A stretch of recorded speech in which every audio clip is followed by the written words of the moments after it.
Oi gente, sejam bem-vindos ao meu canal. Se você é novo por aqui, eu costumo falar sobre casos criminais reais nas quartas e em algumas sextas eu falo sobre mitos e lendas enquanto me maquio. Por sinal, voltarei com esse quadro em breve, tá? Então, se você gosta desse tipo de conteúdo, não se esqueça de se inscrever e deixar seu like, que é muito importante para a divulgação do canal. E antes de continuar, me digam aqui nos comentários como foi o ano novo de vocês e também se vocês criaram ou não metas. E o caso de hoje foi uma sugestão de vocês, foi uma sugestão da Mel Lima lá pelo Instagram. Então, muito obrigada, eu amo quando vocês me mandam sugestões, eu já estou cansada de falar isso. E vocês já sabem, se vocês têm alguma sugestão de casos criminais, mitos ou lendas, é só comentar aqui embaixo que eu anoto tudo e tento trazer o mais rápido possível. Então chega de blá blá blá e vamos pro caso de hoje.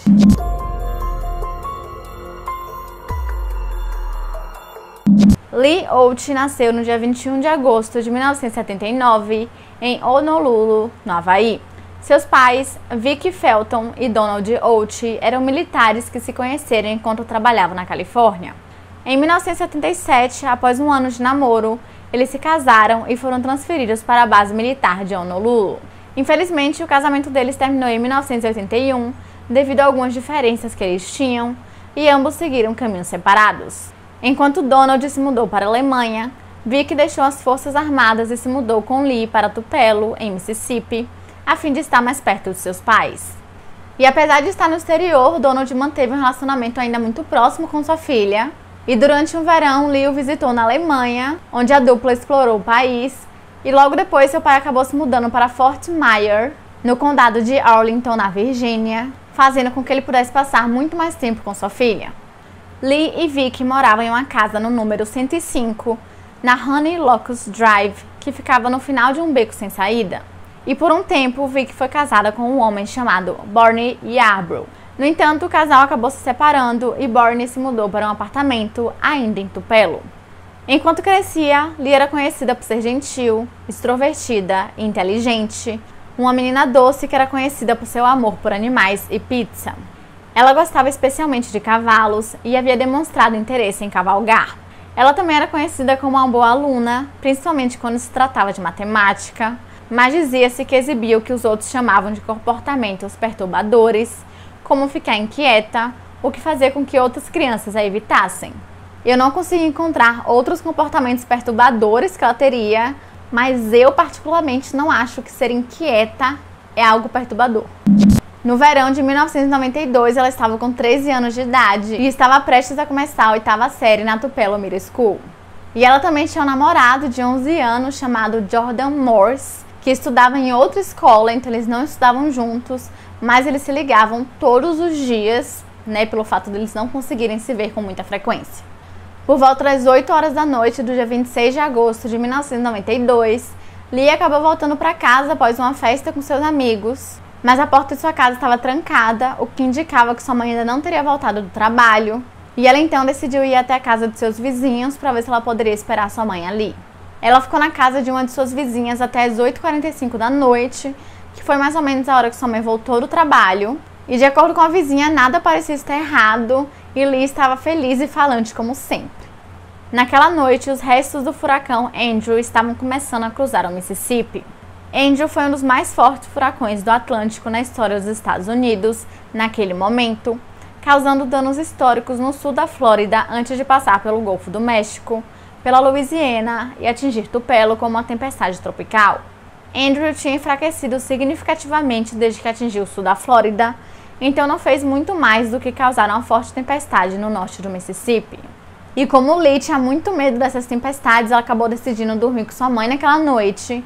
No dia seguinte, no dia 27 de agosto de 1992, Vicky acordou por volta das 6h45 da manhã e Lee ainda estava dormindo, né? Afinal, 6h45 da manhã. E depois de tomar banho, ao sair do banheiro, Lee já estava acordada, porém não estava deitada na cama. E isso foi por volta das 7 horas da manhã, que é quando Vicky se lembra de ter saído de casa para pegar o jornal. Depois disso, as duas tomaram café da manhã juntas, onde elas discutiram o que elas fariam mais tarde, em que elas iriam jantar no Taco Bell com sua avó. De acordo com Vicky, não havia indicação de que algo estava errado com Lee. A única coisa em comum era que essa era a primeira vez que Lee ficaria sozinha em casa, pelo menos até sua avó buscá-la mais tarde. Entre 7h35 da manhã e 7h45, Vicky saiu para trabalhar na empresa de manufatura que ficava perto de sua casa, chamada Leggett & Platt, a qual chegou às 7h50. E ao chegar ao trabalho, Vicky acabou pegando emprestado o rádio numerológico de seu chefe para ficar a par do agravamento do tempo. Por volta das 8h30, ela decidiu ligar para Lee, porque de acordo com as notícias o tempo iria piorar, então ela queria saber se sua filha estava bem. E elas tinham até um toque especial para que Lee sempre soubesse que quem estava ligando era sua mãe, e nele Vicky deixaria o telefone tocar 2 vezes até desligar e ligar imediatamente de volta. No entanto, Lee não atendeu o telefonema. Existem alguns relatos divergentes sobre o que teria acontecido em seguida. Algumas pessoas dizem que Vicky saiu imediatamente do trabalho para poder ver se sua filha estava bem, e outras pessoas dizem que ela ligou para sua mãe para ver se ela poderia passar em sua casa para ver se Lee estava lá e se estava tudo bem. Independente do que teria acontecido imediatamente, Vicky acabou saindo da Leggett & Platt às 8h45 da manhã e foi diretamente para sua casa. E quando ela chegou lá, ela encontrou a porta da garagem aberta e a luz ainda acesa, o que indicava que ela havia sido ativada poucos minutos antes, porque eram aquelas luzes automáticas de sensor de movimento. E quando ela se aproximou da casa, ela também percebeu que a porta estava destrancada, o que era bem esquisito, porque ela lembrava claramente que ela teria trancado a porta antes de sair para o trabalho. E uma busca rápida pela casa acabou revelando algumas manchas de sangue nas paredes e nenhum sinal de Lee. Após verificar o quintal e a área da piscina, Vicky ligou para a polícia de Tupelo para denunciar o desaparecimento de sua filha às 9h da manhã. Barney e Abril, a avó de Lee, e também um policial que ouviu a ligação na rádio da polícia, chegou ao local poucos minutos depois, juntamente com os patrulheiros do departamento de polícia. Quando os investigadores chegaram ao local, não encontraram sinais de entrada forçada na casa em Honey Locust Drive. No entanto, havia sinais de que uma luta havia ocorrido. Havia poças frescas de sangue tipo O encontradas no banheiro do andar de cima, bem como algumas manchas no corredor, no banheiro e na porta do quarto. Foi encontrado um rastro de sangue indo do corredor para a sala de estar, assim como sangue e cabelos grudados no batente da porta, indicando que Lee bateu com a cabeça durante a luta. Uma de suas camisolas e seu sutiã também foram encontrados, manchados de sangue, em seu cesto de roupa suja, o que sugeria que ela havia sofrido um ferimento acima do pescoço, algo que foi corroborado por uma poça de sangue do tamanho de um punho no tapete. De acordo com os investigadores, isso era consistente com o fato de alguém da altura de Lee ter sofrido um ferimento na cabeça e sugeriram que ela pode ter deitado no tapete por um curto período de tempo antes de ser movida. No banheiro principal, a polícia encontrou sangue na pia e uma toalha rosa cobrindo a bancada, o que indicava que alguém, possivelmente o agressor de Lee, havia tentado limpar um pouco do sangue. E de acordo com Vicky, tudo o que faltava eram os óculos de leitura de Lee, um par de sapatos, algumas de suas roupas e também um saco de dormir. Ela também disse aos investigadores que quando ela saiu de casa, Lee ainda estava com a camisola, mas ela foi capaz de supor o que ela estaria usando no seu desaparecimento, devido às roupas que estavam faltando de seu armário. E acredita-se que algumas roupas que haviam sumido eram itens que ela havia ganhado de aniversário algumas semanas antes. Devido ao fato de que a porta da frente estava destrancada, acredita-se que Lee abriu a porta para seu agressor, indicando para Vicky e todos da sua família que ela conhecia muito bem aquela pessoa, principalmente pelo fato de que ela não costumava falar com estranhos. A polícia não conseguiu determinar se ela saiu de casa a pé ou se foi colocada em algum veículo, devido à falta de evidências, principalmente pelo fato de eles estarem em meio a uma tempestade. Mas eles tinham certeza que o agressor teve entre 1h e 1h30 para cometer o crime. E isso devido ao cronograma que Vicky teria fornecido a eles, então o agressor e Lee não poderiam ter ido muito longe. Naquele mesmo dia, 12 patrulheiros usaram cães de caça para vasculhar uma área de 800 metros ao redor da casa, mas devido ao agravamento das condições climáticas, os cães não conseguiram sentir o cheiro de Lee. Eles vasculharam a vala que tinha ao longo da propriedade e em seguida voltaram sua atenção para uma área de 80 acres de arbustos e árvores. Junto com essa busca inicial, os investigadores falaram com os habitantes locais, caminharam por terrenos baldios e terras cobertas de mato, vasculharam aterro sanitário de Knox no condado de Chickasaw e usaram cães de caça para revistar os veículos da família. No dia 28 de agosto de 1992, os residentes locais juntaram-se à busca no oeste de Tupelo, com buscas aéreas sendo conduzidas apenas um dia depois. Houve focos em áreas onde Lee poderia ter se escondido se estivesse perdida ou ferida, mas logo ficou claro para todos os envolvidos que eles estavam procurando um corpo e não uma pessoa viva. Jordan, o namorado de Lee, revelou que ele não soube do desaparecimento dela até a noite naquele mesmo dia, quando ele viu no jornal. E segundo ele, quando ele telefonou para Vicky, ela atendeu, mas não lhe deu muitos detalhes. E ele também acrescentou que a polícia nunca chegou a falar com ele, o que é bem esquisito, porque eles eram namorados, eles se falavam bastante. Então, se alguma coisa estivesse errado, com certeza ele saberia. Uma semana após o desaparecimento, uma recompensa foi oferecida de $1.000 para alguém que aparecesse com qualquer informação nova. E apenas 2 semanas depois, essa recompensa foi duplicada, o que coincidiu com o fechamento da casa. E durante esse tempo, Vicky acabou contratando um investigador particular e também publicou anúncios nos jornais locais com o objetivo de receber novas pistas. No dia 1º de setembro de 1992, uma força-tarefa de 4 investigadores foi estabelecida e um dia depois, amostras de sangue coletadas da casa foram enviadas ao laboratório criminal do estado de Mississippi. No entanto, devido à tecnologia limitada da época, apenas o tipo sanguíneo foi determinado. E Donald Oates acabou conseguindo ter uma licença de emergência de 1 mês no dia 6 de setembro de 1992 e então ele se mudou temporariamente para Tupelo, para que assim ele conseguisse ficar mais perto das investigações e ajudar ao máximo que ele conseguisse. E de acordo com Donald, Vicky inicialmente minimizou todo o desaparecimento de Lee, tanto que por um tempo ele achava que ela havia fugido e não que ela provavelmente havia sido assassinada. E ao chegar em Tupelo, ele teve a impressão de que Vicky poderia estar potencialmente envolvida. E isso foi alimentado ainda mais porque os vizinhos e os residentes de Tupelo lhe disseram para prestar atenção na mãe. E desde o início, Donald disse que sentiu que Lee estava morta e que alguém havia entrado na casa e tirado a sua vida. E durante a primeira parte da investigação, a polícia entrevistou amigos, familiares e vizinhos. E Vicky, em particular, foi submetida a 3 testes de polígrafo, no qual ela falhou nos 3. E isso, obviamente, acabou levando a polícia a classificá-la como uma pessoa de interesse.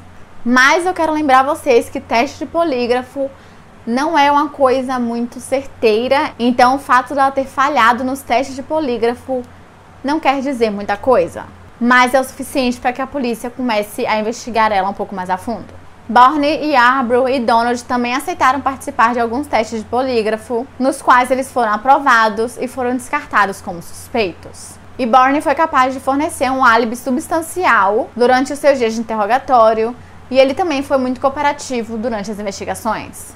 De acordo com Vicky, um homem local chamado Oscar Mike Current é o responsável pelo desaparecimento de Lee.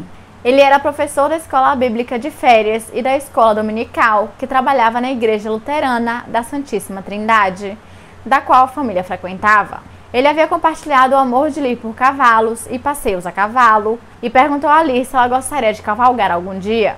Em maio de 1993, 9 meses depois do desaparecimento de Lee, Oscar sequestrou uma garota de 15 anos que ele conheceu na igreja, sob o pretexto de levá-la de carro para a escola. Em vez disso, ele a levou para Memphis, no Tennessee, onde a agrediu sexualmente antes de deixá-la na escola.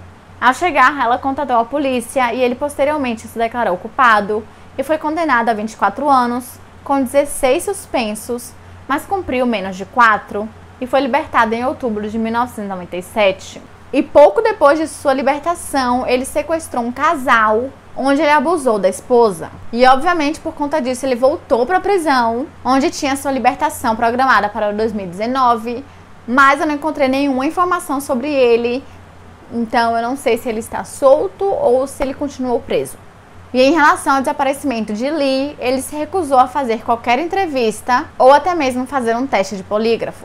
No dia 4 de setembro de 1992, um estudante da Northeast Mississippi Community College estava trabalhando em um McDonald's em Boonville, que é uma cidade que fica localizada a 48 quilômetros de Tupelo. E durante seu turno, ele viu uma menina que parecia muito com Lee sentada em uma caminhonete azul que estava parada no drive-thru. E segundo ele, a caminhonete era dirigida por um homem negro, mas depois a polícia investigou e viu que essa menina não era Lee. No dia 9 de setembro de 1992, um envelope endereçado a um B. Yarbrough, que vivia na Honey Locks Drive, foi entregue na casa de Lee e Vicky. Tinha 6 selos, que é o dobro da quantidade necessária, e o carimbo postal de Bonneville, no Mississippi. Dentro dele estavam os óculos de leitura de Lee e nada mais. O FBI e o Laboratório Criminal do Estado do Mississippi realizaram testes forenses e de caligrafia no envelope, mas nenhum dos dois produziu qualquer resultado, pois os selos haviam sido molhados com água. O remetente do óculos nunca foi identificado, mas a polícia acredita que foram enviados para desviar a investigação. E com o passar das semanas e dos meses, diversos rumores começaram a circular sobre o desaparecimento de Lee. Um deles afirmava que Barney abusava de sua enteada, enquanto o outro afirmava que um médico a sequestrou e a enterrou em um celeiro local. E esse último rumor fez com que os investigadores instituíssem uma ordem de silêncio, pois descobriram que esses rumores estavam afetando diretamente na investigação do caso. E aqueles que o violassem foram ameaçados com 2 semanas de suspensão da força. E Donald fez um grande esforço para que as pessoas não esquecessem do caso de sua filha. Ele imprimiu diversos panfletos que foram distribuídos em ônibus interestaduais, empresas locais e motoristas de caminhão, e garantiu que as informações de sua filha fossem enviadas ao Centro Nacional de Crianças Desaparecidas e Exploradas e também para o Child Quest. Ele também pediu ajuda a alguns médiums e todos eles afirmaram que um corpo d'água estava relacionado de alguma forma ao caso. No dia 9 de novembro de 1993, um fazendeiro no condado de Monroe descobriu um crânio humano e ossos variados em uma vala ao longo do seu campo de soja e apenas 4 dentes estavam intactos. Para identificar a quem pertencia o crânio, o legista estadual contou com a ajuda de um dentista contratado, que relatou ao Jackson Clarion Ledger que os registros dentários concluíam que os ossos pertenciam a Lee Oates. Este achado foi posteriormente refeito depois que o dentista de Lee contatou o legista para garantir que os registros atualizados estavam sendo usados, o que não estavam. Isso mais tarde faria com que o crânio fosse corretamente identificado como pertencente a Pollyanna Sue Keith, de 27 anos, desaparecida em Shannon, no Mississippi, em março daquele mesmo ano. E em agosto de 1997, os investigadores anunciaram que eles tinham um suspeito, mas se recusaram a identificá-lo publicamente. Acredito eu que seria uma forma de preservar o caso, e se eles falassem, talvez acabasse atrapalhando. E anos depois, uma busca no quintal de Lee foi feita, pois foi revelado que o escritório de obras públicas estavam instalando pedras como forma de controle de drenagem no dia do seu desaparecimento. E isso levou à crença que ela poderia ter sido enterrada acidentalmente por esses trabalhadores, o que mais tarde foi desmentido após o uso de cães farejadores que não conseguiram sentir nada. Em uma entrevista para o podcast Open the Case of Lee Oates, uma proprietária de um centro de jardinagem revelou que viu algo estranho na manhã em que Lee desapareceu.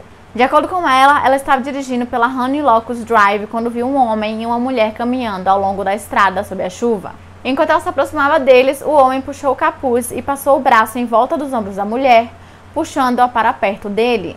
Quando a mulher olhou para cima, ela não parecia ferida, mas deu a sensação de estar assustada. A testemunha ia oferecer carona aos dois, mas desistiu, pois sentiu que algo estava errado. Ela continuou a olhar para os dois em seu espelho retrovisor, até chegar ao próximo sinal de pare, mas eles já haviam desaparecido. E nessa época a mulher não sabia do desaparecimento de Lee, e assim que ela soube, ela ligou imediatamente para a polícia, onde a informaram que ela seria contatada, porém ela nunca foi.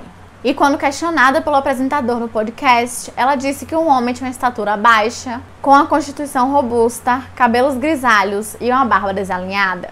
E de acordo com ela, ele estava vestindo uma jaqueta verde, estilo exército. E foi só em 2016 que os investigadores foram anotar o testemunho dessa mulher. A polícia compartilhou que tem muito poucas evidências sobre quem cometeu o crime. Embora várias pessoas de interesse tenham sido entrevistadas, ninguém foi acusado em relação ao caso. No entanto, Donald compartilhou publicamente que acredita que alguém da família estava envolvido. Apesar da falta de evidência, o caso ainda está ativo, com o desenvolvimento mais recente sendo que o perfil do DNA mitocondrial de Lee foi colocado em um banco de dados nacional. E como a gente sabe, todo caso de desaparecimento tem algumas teorias. Então vamos para elas. E a primeira teoria foi fornecida por Vicky Felton, a mãe de Lee Out, e ela até hoje acredita fortemente que Oscar Kearns estava envolvido no desaparecimento de sua filha. Junto com as informações sobre o seu passado criminoso, Oscar morava a poucos quilômetros da casa de Lee e com certeza seria alguém com que Lee se sentiria confortável para abrir a porta, considerando que ela conhecia ele da igreja.